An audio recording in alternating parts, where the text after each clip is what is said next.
Welcome day students. हम science के 2 chapters कर चुके हैं। थर्ड चैप्टर करते हैं नेक्स्ट। संश्लेषित रेशे और प्लास्टिक।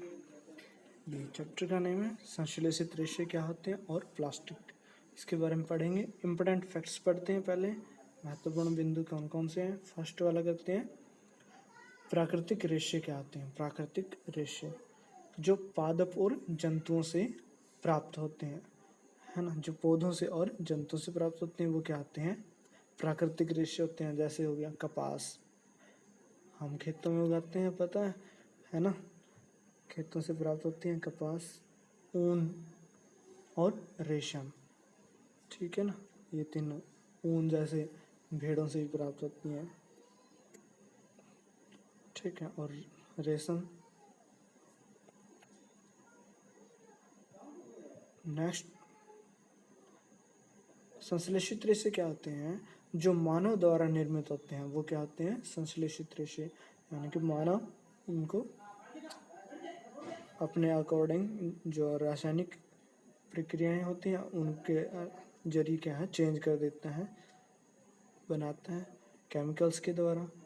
तो फिर क्या है, कौन कौन से होते हैं वो संश्लेषित रेशे, उनका क्या क्या नाम है, रेयॉन और नाइलॉन और पॉलिएस्टर, लास्ट एक्रिलिक।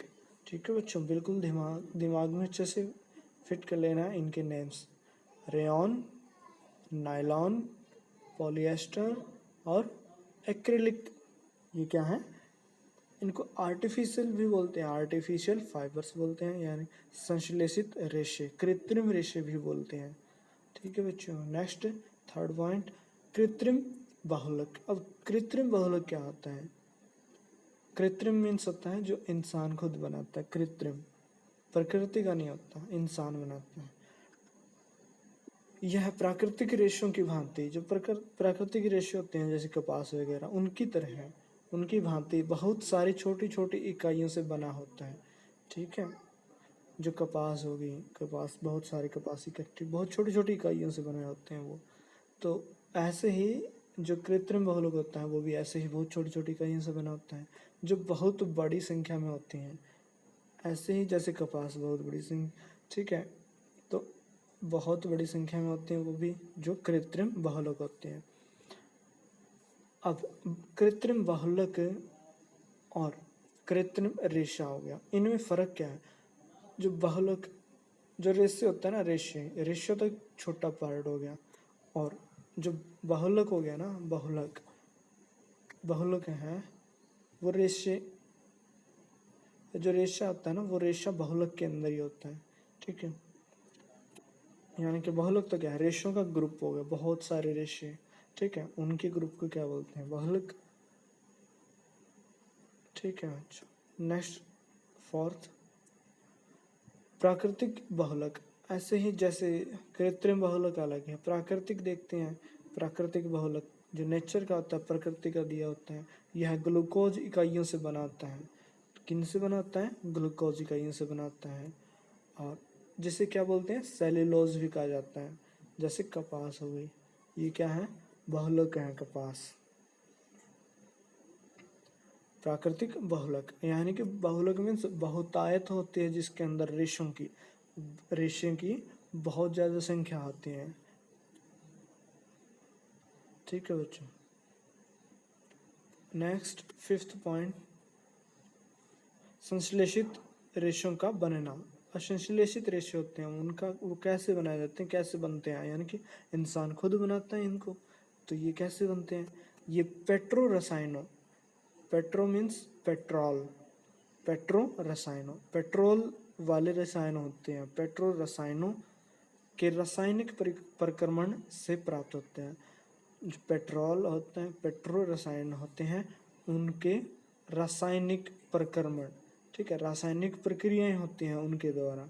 ठीक है, तो उसके द्वारा ये तैयार होता है संश्लेषित रेशा, जिन्हें प्राकृतिक रेशों की भांति कपड़ों के रूप में बुना जा सकता है। ठीक है, अब जैसे कपड़े बुनते हैं ऐसे कपड़ों की भांति उनको भी बुना जा सकता है। ठीक है बच्चों, रेशे मीन्स होते हैं, रेशे क्या होते हैं, छोटी छोटी इकाई होती हैं, छोटी छोटी इकाइयों में होते हैं अलग अलग। अब उनको उनका क्या है, उन छोटे छोटे रेशों को मिलके क्या है, धागा बनाया जाता है एक। ठीक है, एक धागा बन जाता है उन छोटे छोटे रेशों के मिलके, और उस धागे से वे क्या है, पूरा कपड़ा बुन लिया जाता है। पूरा कपड़ा बुन लिया जाता है, ऐसे जैसे भी है कपड़ा हो जाता है। ठीक है बच्चों, नेक्स्ट।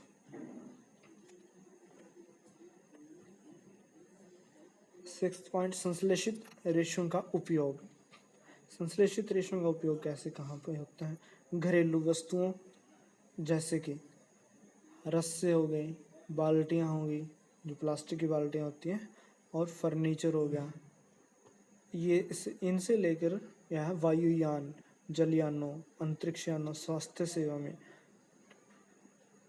बहुत सी जगह पे ये सब क्या है, जब वस्तुएं बनाई जाती हैं, मटेरियल्स बनाई जाती हैं प्लास्टिक टाइप से या रेशमी, अलग अलग उनका नेचर होती हैं, अलग अलग प्रकृति होती है, अलग अलग मटेरियल्स की वस्तुओं की, जैसे रस्से होंगे, और जो प्लास्टिक टाइप से के होते हैं रस्से थोड़े अलग अलग होते हैं, 2-3 तरह के आते हैं, नायलॉन के भी होते हैं, प्लास्टिक के भी होते हैं। ठीक है, ऐसे संश्लेषित रेशों का उपयोग होता है। सेवंथ, रेशों के गुण। रेशों के गुण क्या क्या होते हैं, रेशे होते हैं जो उनके क्या गुण है, प्रबलता, ठीक है, और जल अवशोषण क्षमता, यानी कि जल अवशोषण क्षमता भी, जो भी इससे है ना रेशे से बना होता है, उनके अलग अलग क्षमता होती है।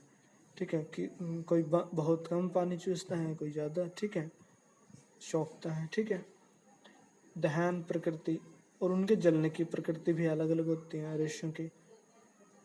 मूल्य अलग, चिरस्थायित्व मतलब कितने लंबे समय तक टिक सकते हैं वो।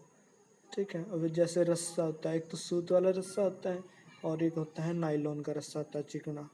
ठीक है, सूत वाला क्या होता है, कम चले, और जो नायलॉन का है वो ज़्यादा चले, क्योंकि ये मजबूत ज़्यादा होता है, लंबे समय तक चलता है।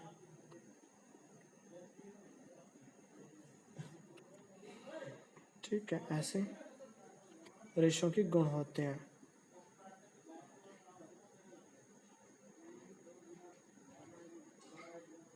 ठीक है बच्चों, thank you, have a good day, have a good time, मिलते हैं नेक्स्ट वीडियो में।